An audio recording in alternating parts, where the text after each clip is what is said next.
Fear of judgment, fear of not sounding smart enough, fear of being seen, not enough. These are all the things that I know always used to come through my head. Those are the voices I heard was, oh my God, I don't want to sound stupid. Oh, I don't want someone to think I'm this. Oh, I don't want someone to think I'm here too much. All of those things. But I'm telling you, I had to speak back to those voices. And I'm like, no, I'm not.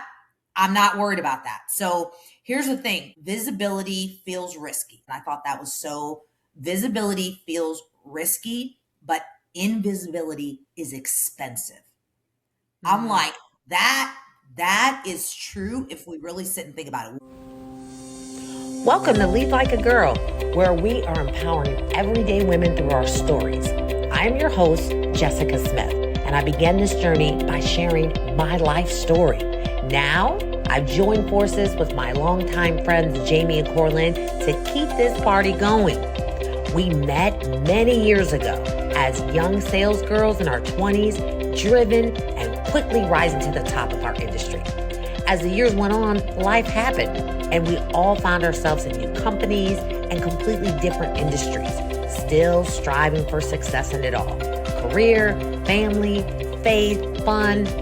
Now, it wasn't easy, but we never stopped moving. Get ready for our real conversations, inspiring stories, and our big life lessons as we share it all. The good, the bad, and the funny. Welcome to Lead Like a Girl. Welcome to another episode of Lead Like a Girl. All right. Let me ask you something real quick. What if the opportunity that you've been praying for, not just another job, not just, going back to school, not just the right connection. What if what you've been praying for is right in front of you on your LinkedIn profile?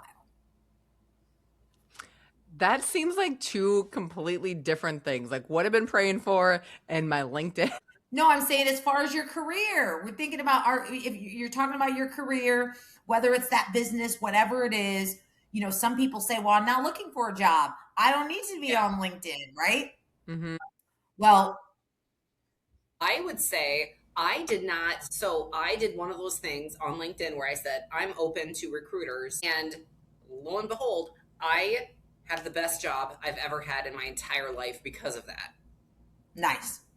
Well, today we're going to be talking about something that a lot of people are missing. And honestly, this might be the moment that changes your entire career based on what you learn here today. I'm just saying, it just could be what opens up that next door. So we're going to get right into it. This was really sparked by, and I know some people are fans. I'm a huge fan of Gary Vee.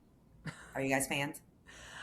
I get captivated by his reels, and his shorts are pretty compelling. Okay. Well, whether you love him or not, I think everyone will agree that this point that he makes really hits. So he said LinkedIn isn't just a resume platform anymore. It's a content platform with massive organic reach. Like once in a decade type opportunity is what he called it. And I really think just that term, once in a decade opportunity, I think that there are totally things like that, right? I think that there were opportunities that people found during the pandemic that will never in our lifetime or probably our children's lifetime come up again. So I think that that's totally a thing. And in the wild part, right? It's not algorithms holding people back. He says it's not that, because we have this belief because we know that the algorithm thing is a real thing, but it's not that. It's not lack of expertise like LinkedIn. That's just not my expertise. It is fear. It is overthinking. And honestly, it's just plain out lack of confidence. And I hate to say this, right? Because we're here on Lead Like a Girl, but who do you think is most impacted by that when we talk about just something that impacts us because lack of confidence. Who are we talking about? Us. Women. And so listen, this conversation is not really about posting. It's about people really gaining confidence to step into your voice. We have no idea what can come out of it. Maybe it's a job, maybe it's a career, but it really is building your brand. So let's talk about this.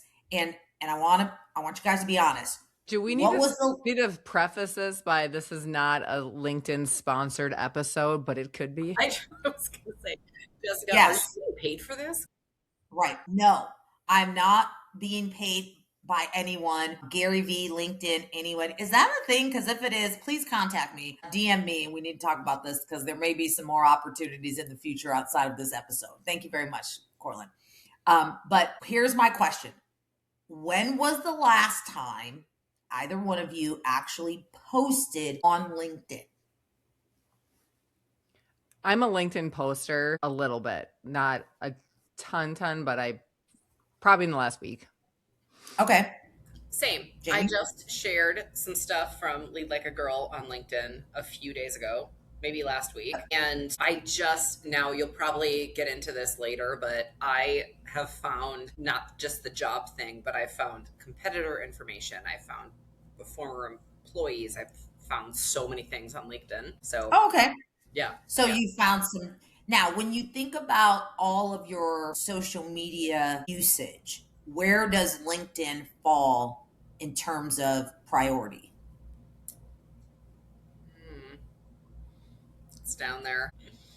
For me personally, I have gravitated over the last year to focus on LinkedIn and less on the other socials. I've become a scroller on the other things, but in terms of my capacity of posting things on the other socials has been way down. And if I post something, it's typically on LinkedIn. Yeah. I think I'm probably the same there, but let's think back before the last year, because for me, it's been pretty intentional and I'm still learning. This is why this intrigued me so much. But what would you say is the hesitation? Now, we talked about confidence and fear, but what is it? A fear of what?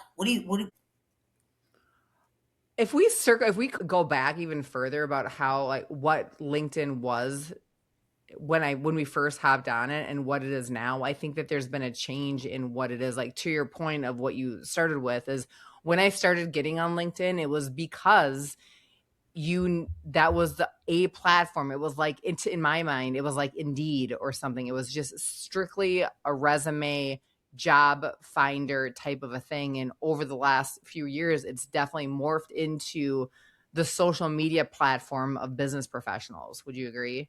And so Absolutely. And yeah, you're and jumping ahead of so my lesson, Corlin. I'm definitely going to get to that. well, I'm sharing this because my answer in terms of why on Facebook, for example, it's my friends and family. And so I care what they think, but I feel like the things that I post are like in entertainment or it's relationships with like, hey, this is what our family's up to. This is what I think about this non-important topic. Like I don't ever use it as a political platform or anything like that. It's like entertaining and connection based friends and family. Okay. But with LinkedIn, it's different because you're in a pool of all your peers, and so there's that unsaid thought of like, what are these people going to think if I post XYZ? Ding, ding, ding. There it Right. is. Jamie? Yeah, I was going to say probably 15, at least 15 years ago, I had an HR professional in my life, and she was like, I love LinkedIn. She's like, Facebook, social media, like Facebook, link, Instagram, whatever. She goes, I don't care about you talking about the weather. Like, I'm on LinkedIn because I am talking about what's going on in my field, what's going on with my colleagues, what's going on with my competitors. And I never really thought about it much because at the time, I think, like you just said, Cortland, I was thinking of it as like if you need a job, that's where you go. It's kind of like an Indeed thing. But Yeah. it's there's so much information on there that you can gather. And you're right. Like I still go on Facebook and Instagram and whatever, and I talk about my friends and family, or talk to my friends and family, but I can't believe the amount of professional connections I've made by just posting things on LinkedIn and or following people, following pages. Yeah. Well, like you said, Corlin, I think that most of us know that LinkedIn started off at a place where it was a digital resume, Mm-hmm. but it's a whole different world. And now I most think of it as it's your opportunity to have a microphone. And I think that when we think about women and even women leaders still like kind of whispering when they have something worthy to say, that I think about this all the time. When I'm scrolling, I see so many men talking about what they think about everything, even politics, like everything. I would never talk politics on social media in general, Facebook or LinkedIn. But when I notice the people that are doing it, it's men. And it's like, okay, what is the impact that we can have if we use our voice in a different way? And I also think that I had a mentor actually, and this is going back a couple years now, that was kind of schooling me on LinkedIn and talking about that some people think that it is just about just being professional, but you have to ask yourself, what is your goal? And if your goal is to create a brand for yourself, there really should be some personal things involved. And there needs to be this balance. And another thing that he told me was you can, because I remember saying, I don't, there's some people who they post so much, and I'm thinking, what kind of job do you have that you have time to post so many things on LinkedIn? How could you possibly have a job like me that's so demanding? Because I don't have time to do this. And he said, you know that thought in sales you learn perceived value? It's like it's the same thing on LinkedIn. You want to make sure that people perceive that they see you all the time, but they don't see you all the time. And the way you do that is to make sure that whatever you're posting has value. And when Mm-hmm. it has value, they'll think you're everywhere. I'll never forget when he said that. Fast forward about a year later, I was at an auction and there was a woman that wanted to introduce me, and there were a bunch of GMs. And in the world of auctions, those are the big guys, right? And they were in a room, and there was not one woman in the room. There was about 15 of them. And we walk in the room, and she says, "Oh, I just want to introduce you. This is Jessica Smith." And they're like, "Oh, yeah, we know you. Everybody knows Jessica Smith." The guy's like, "Yeah, you're LinkedIn famous." And I'm like, "What?" I'm thinking to myself, shit, they think I'm someone else. The first thing that came to my mind was, they think I'm someone else. Must be another blonde with short hair. And it hit me when I left. I started looking up these guys and I'm like, oh, we're already connected. I had no idea. And for them to say that about me, I remembered what he said that day and I was like, oh, I must be doing something right. So Mm-hmm. I think that having that balance of personal and professional, right? It's not about how many times you post. You want to be present. So I think posting, whether it's a couple times or several times a week, but it being meaningful can really have the perceived value that you're everywhere when you don't actually have to post 20 times a day.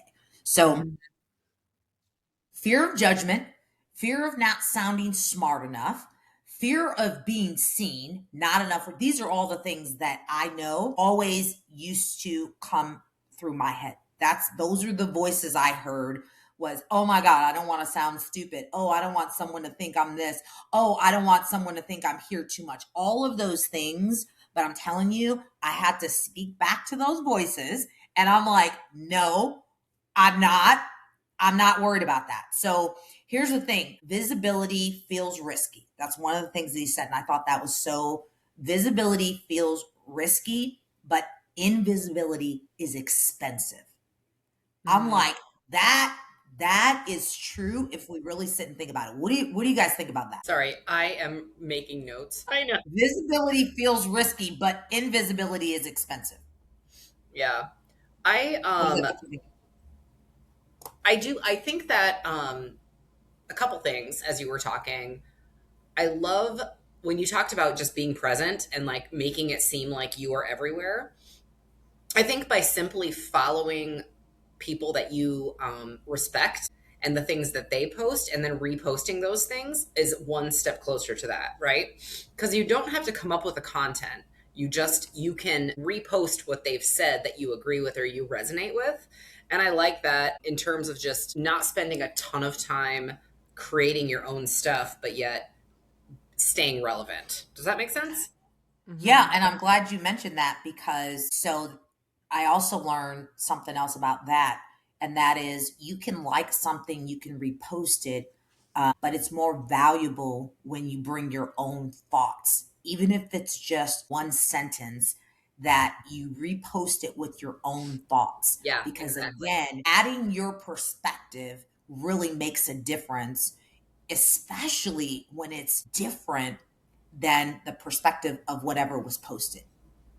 Yeah, I like that. I even like the idea of taking the people that you're following, the people that you're interested in, the people that you're resonating with that message, and just even if you're copying pasting one sentence of what, or anyway, any type of engagement is going to be good engagement.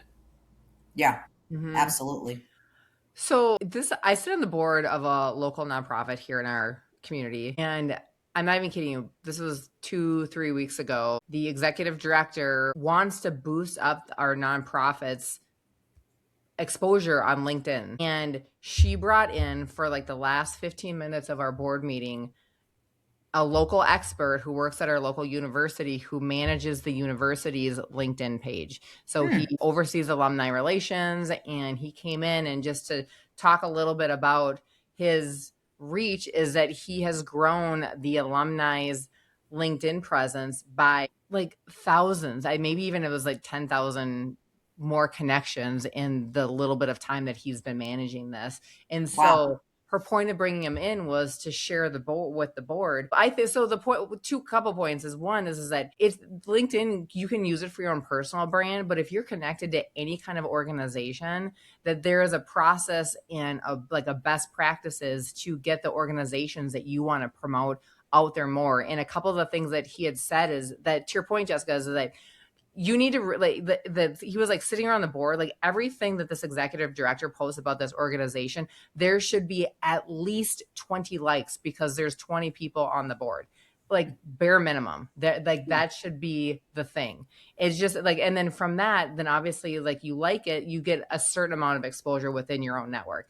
But Yeah. then if you comment on it, you get even more exposure. And then like your point is like if you share it blanket or you share it with a comment, it's just growing that exposure that you have exponentially. And so the main point is that it's kind of he chalked it up to networking online, but think about how you network in person, and you need to network in that same way. Like if you are walking in a room and you just casually That's a walk by great point. somebody and you get, yeah, and you give them a little head nod, like you give them a little like that's good. That's not going to be your best connection though. You need, if I comment though and say, hey, I like what you said at that meeting the other day, that's going to be another point. Now, if I get up and I totally rip your entire thing and I share like this was really meaningful and these are the really important things that this person said and I totally am an advocate now. So the point is that the level of engagement that you would normally have in a personal setting,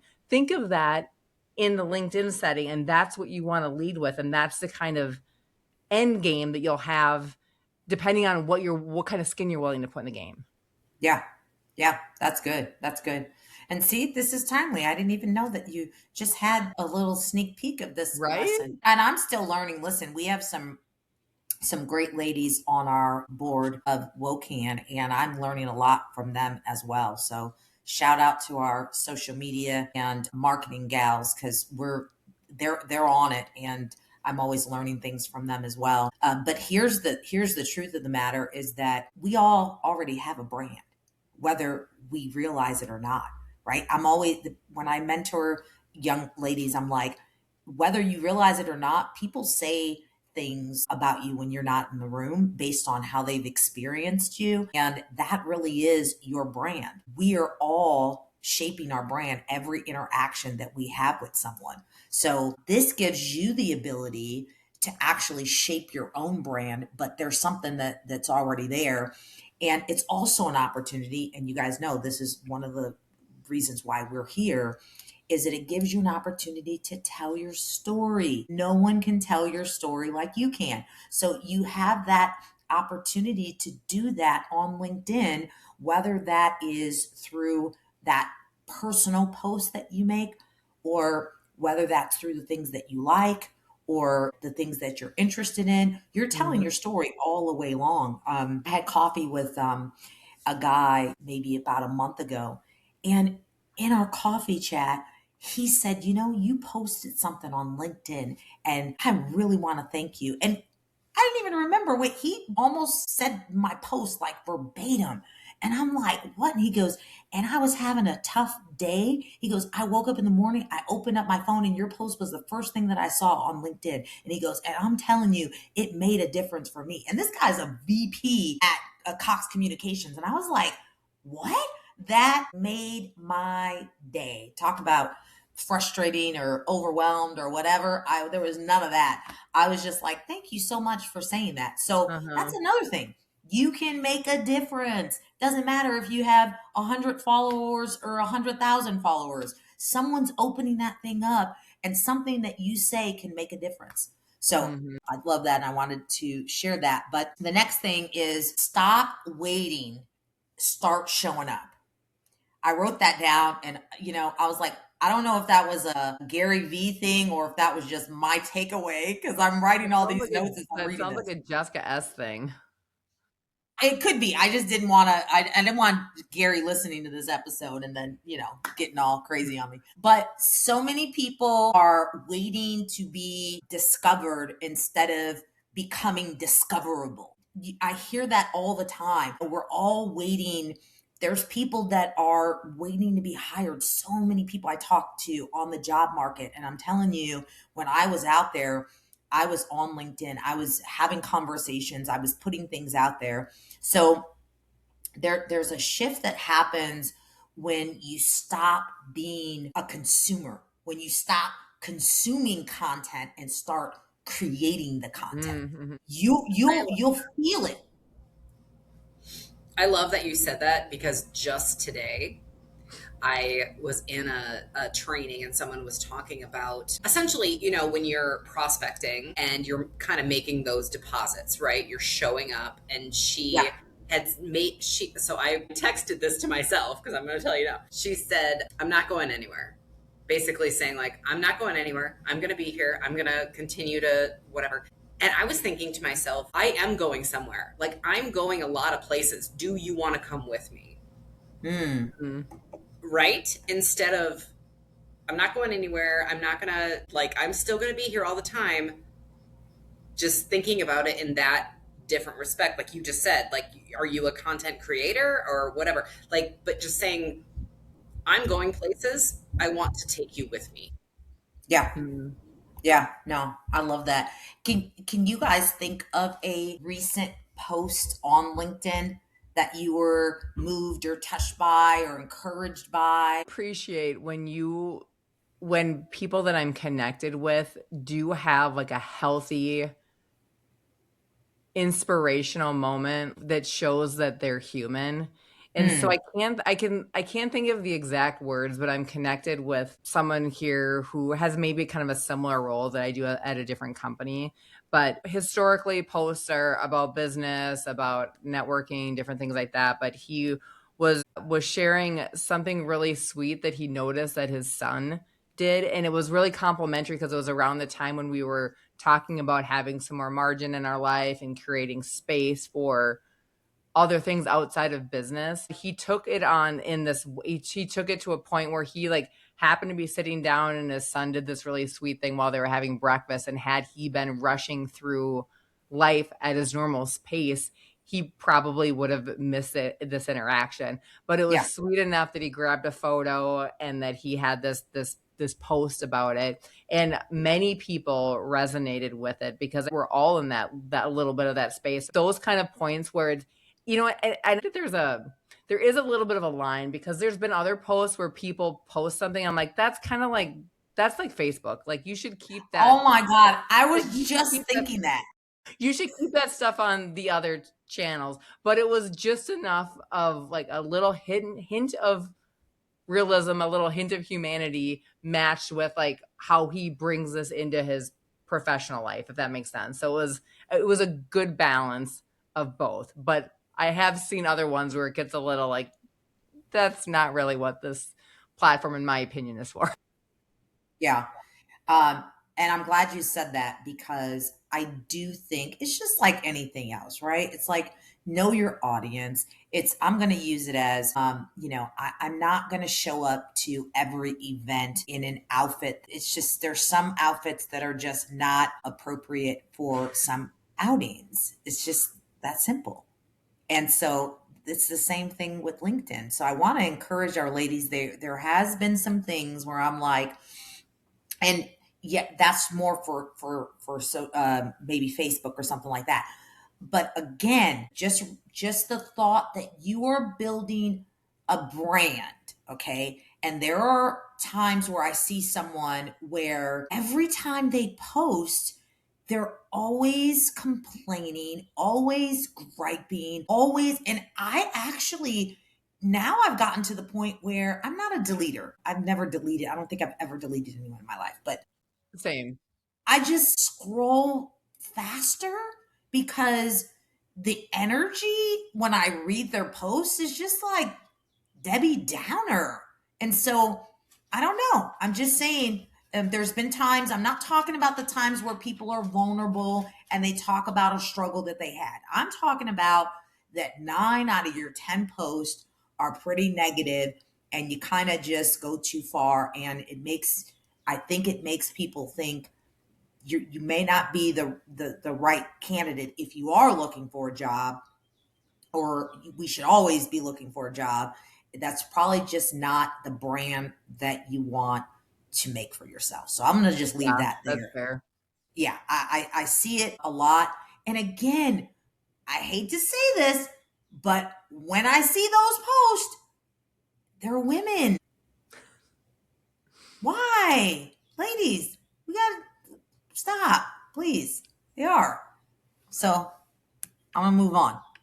So next thing I want to talk about is when you share an experience that you have, and it's a little different than what I'm talking about now, and that is that you share an experience that you have that may have not been the best experience, but there's a way to highlight what you learned from it. And the reason why I like those type of things is because I think sometimes people need to hear that they're not the only one. Are you guys comfortable with sharing those type of things, of experiences that you had on LinkedIn, kind of like what we do here? I Mm-hmm. love that. No, I absolutely agree with you. I think that whole we're in this together type attitude is great, but there are so many situations that we get in where we're like, we're not the only ones that are going through this. And there's so much value in sharing your story of maybe what you did right, maybe what you did wrong, and then also, what did you learn from this? Mm. Said today in a training I was in, which we love, green and growing, not ripe and rotten. We want to be a student of self-improvement all the time. But I do think that there's so much camaraderie in that, right? So we all go through these same things, and to be vulnerable to the point of sharing what you maybe did wrong, but then what you learned from it, it's invaluable. I love that. I'm so glad you brought that up. And I'm so glad that you said that, because I think that we need a homework assignment. Like, I think we need a homework assignment for everyone. And maybe they can, like, just hashtag, lead like a girl, or they can tag us in it. And maybe we can ask other people to do this. But I would love if we can have one post. I'm going to give you ladies till the end of the week. I don't even know what day it is. I think it's the beginning of the week. There you go. You got plenty of time. I'm going to give you till the end of the week to post one thing, just one, and it could be a lesson you learned, a mistake you survived, or advice that you wish that someone had given you earlier. I think that would be really cool. And That would let's be see if we can, yeah, if we can get some other people to join in, because that, Jamie, that's that's so true. And it doesn't, here's the thing, and let's do this on purpose too. It doesn't have to be perfect, but let's just make it honest. Because I think Yeah. that platform, it's really difficult for people to be honest. So let's just try to, it doesn't have to be perfect, it just needs to be honest. Well, can we also, while we're going down the honest way, can we figure out a better way not to copy and paste right out of ChatGPT or whatever AI tool that you have? I feel like I am not AI savvy hardly at all, but I can tell a ChatGPT post, I feel like from a mile away, because she has a tone and there's definitely some language that gets overused. And Yes.